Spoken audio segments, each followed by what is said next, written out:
snack. Me and you gonna have a little chat about books.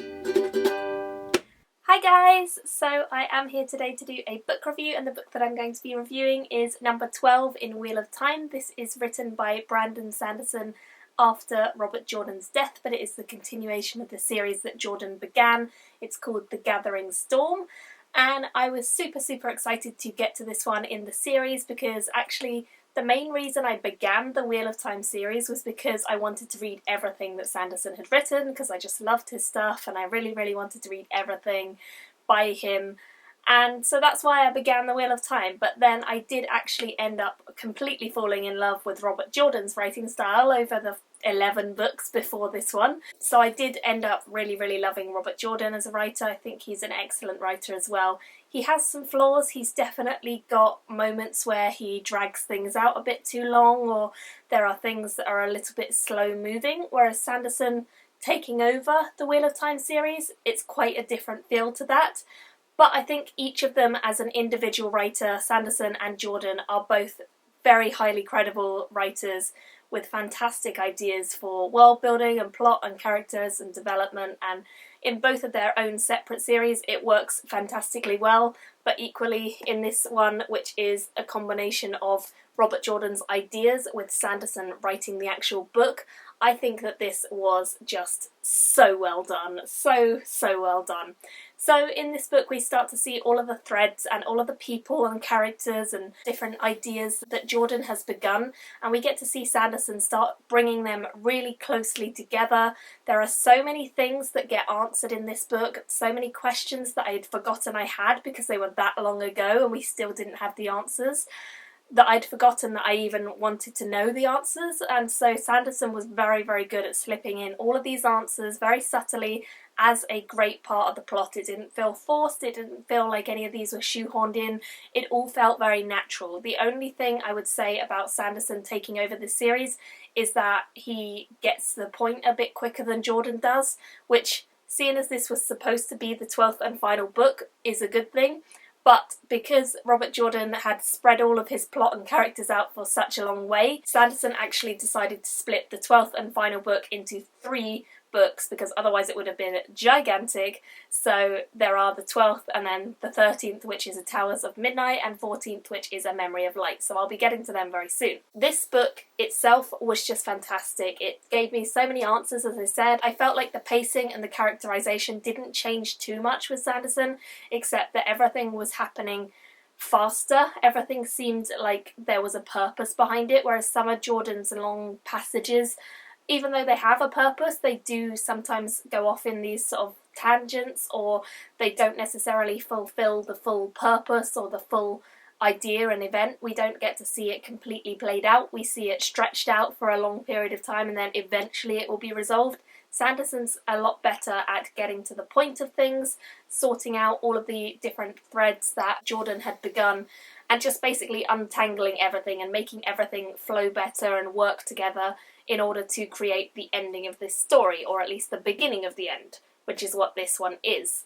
So this book was just absolutely amazing. I don't want to go too much into characters and stuff because I've spoken about the characters in all of my previous reviews, and I think you guys know by now that Egwene is my favourite character, but in this book we did get a look at various different characters who were kind of taking on their own roles a bit more and becoming their own people a bit more, but just everyone was kind of accepting their destiny and accepting their ways and their ideas of what is going to happen next, and all of the cultures that we've met and come across are sort of preparing for the last battle in this book. We know it's coming, it's been hinted at for books and books and books, and now in this book it really does seem like it could be a fairly imminent threat.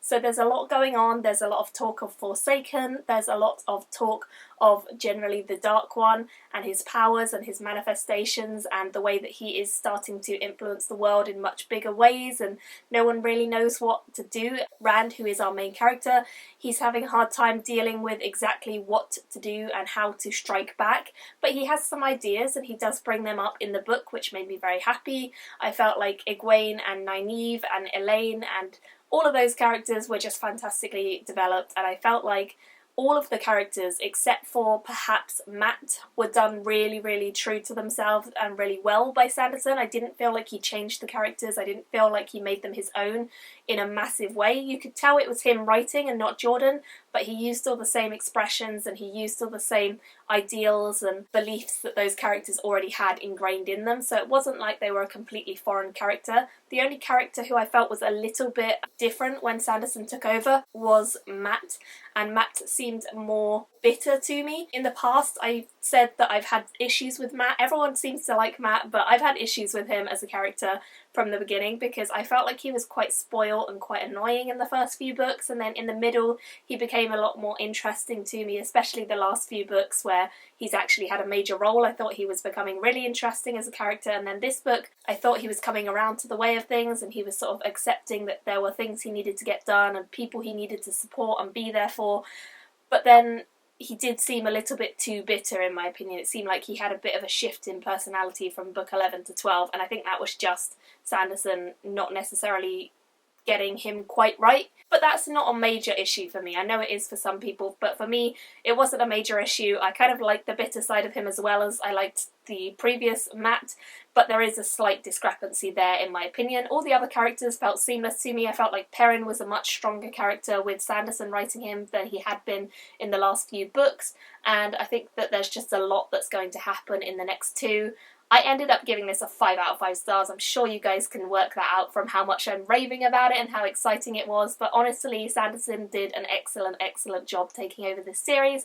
It made me so happy to see everything that Robert Jordan had envisioned actually coming true, because I felt like he got a little bit lost in the middle when he was writing it, and Sanderson was able to pull that back and he was able to give all the characters their own voices again and make sure that they were heard as opposed to just following their story. We were actually listening to their story and getting more interested in and invested in the whole thing again. I would 100% say that this book was definitely redeeming book 10 and 11, which 10 just, no, it was bad, and 11 was okay, it was good, but it was not as good as this. So this one was a 5-star book, no doubt about it. I absolutely loved it, and I'm planning to start number 13, Towers of Midnight, very soon. I'm really excited to do so because I know it's going to be amazing. Everyone's storyline is insanely cool right now. Like every single character has something going on with them that is making me want to root for them and making me interested in them and making me follow their plot. So there isn't a single boring storyline at the moment,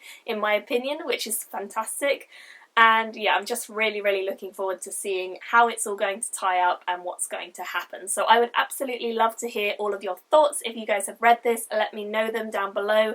And how did you think Sanderson did taking over the series? Did you think he did a good job, or did you prefer Robert Jordan? I think I preferred Robert Jordan's slow build-up. I think Sanderson was definitely like straight in there with like tying everything off.